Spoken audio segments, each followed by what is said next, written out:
Hello friends, പുതിയൊരു വീഡിയോയിലേക്ക് സ്വാഗതം. കോപ്പിറൈറ്റ് മാച്ച് ടൂളിനെ കുറിച്ചാണ് ഇന്നത്തെ വീഡിയോയിൽ പറയുന്നത്. കോപ്പിറൈറ്റ് മാച്ച് ടൂൾ എന്താണ് ഇത് ലഭിച്ചാലുള്ള പ്രയോജനം, ഏതെല്ലാം ചാനലുകൾക്കാണ് കോപ്പിറൈറ്റ് മാച്ച് ടൂൾ ലഭിക്കുക, ഇതിനെക്കുറിച്ചെല്ലാമാണ് ഇന്നത്തെ വീഡിയോയിൽ പറയുന്നത്. മോണിറ്റൈസ്ഡ് ആയ ചാനലുകൾക്കെല്ലാമാണ് കോപ്പിറൈറ്റ് മാച്ച് ടൂൾ ലഭിക്കുന്നത്. കോപ്പിറൈറ്റ് മാച്ച് ടൂളിന്റെ ഉപയോഗം എന്ന് പറയുന്നത്, ആരെങ്കിലും നമ്മുടെ കണ്ടന്റ് അത് അവരുടെ ചാനലിൽ അപ്ലോഡ് ചെയ്യുമ്പോൾ കോപ്പിറൈറ്റ് മാച്ച് ടൂൾ ഓപ്പൺ ചെയ്ത് നമുക്ക് ഇപ്രകാരം അപ്ലോഡ് ചെയ്തിരിക്കുന്ന കണ്ടന്റ് എല്ലാം മനസ്സിലാക്കാൻ സാധിക്കും.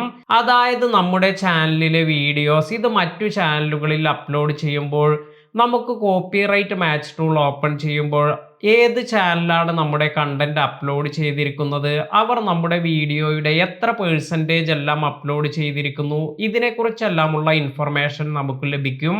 അതിനാൽ തന്നെ ഇത്തരത്തിൽ കോപ്പിറൈറ്റ് മാച്ച് ടൂൾ ഓപ്പൺ ചെയ്ത് ഇത്തരത്തിൽ വീഡിയോസ് അപ്ലോഡ് ചെയ്തിരിക്കുന്ന ചാനലുകൾക്ക് അവർക്കെതിരെ എന്ത് ആക്ഷനാണ് നമുക്ക് എടുക്കാൻ സാധിക്കുക, അതെല്ലാം നമുക്ക് ചെയ്യാൻ സാധിക്കും.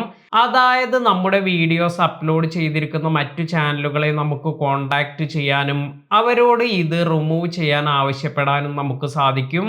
അതുമല്ലെങ്കിൽ നമുക്ക് വീഡിയോ റിമൂവൽ റിക്വസ്റ്റ് എല്ലാം സെൻഡ് ചെയ്യാം. അതായത് നമ്മുടെ വീഡിയോ അവരുടെ ചാനലിൽ നിന്നും റിമൂവ് ചെയ്യണമെന്ന ഒരു റിക്വസ്റ്റ് നമുക്ക് സബ്മിറ്റ് ചെയ്യാം. ഇത്തരത്തിൽ റിമൂവ് ചെയ്യുമ്പോൾ അവർക്കൊരു കോപ്പിറൈറ്റ് സ്ട്രൈക്ക് എല്ലാം വരും. അതിനാൽ തന്നെ ഏതെല്ലാം ചാനലുകളാണ് നമ്മുടെ പെർമിഷൻ ഇല്ലാതെ നമ്മുടെ വീഡിയോസ് എല്ലാം യൂസ് ചെയ്യുന്നത് എന്ന് മനസ്സിലാക്കാൻ നമുക്ക് കോപ്പിറൈറ്റ് മാച്ച് ടൂൾ യൂസ് ചെയ്യാം. ഇന്നത്തെ വീഡിയോ നിങ്ങൾക്ക് എല്ലാവർക്കും ഉപകാരപ്പെട്ടു എന്ന് കരുതുന്നു. വീഡിയോ ഇഷ്ടമായെങ്കിൽ ലൈക്ക് ചെയ്യുക. പുതിയ അറിവുകളുമായി മറ്റൊരു വീഡിയോയിൽ കാണാം. താങ്ക്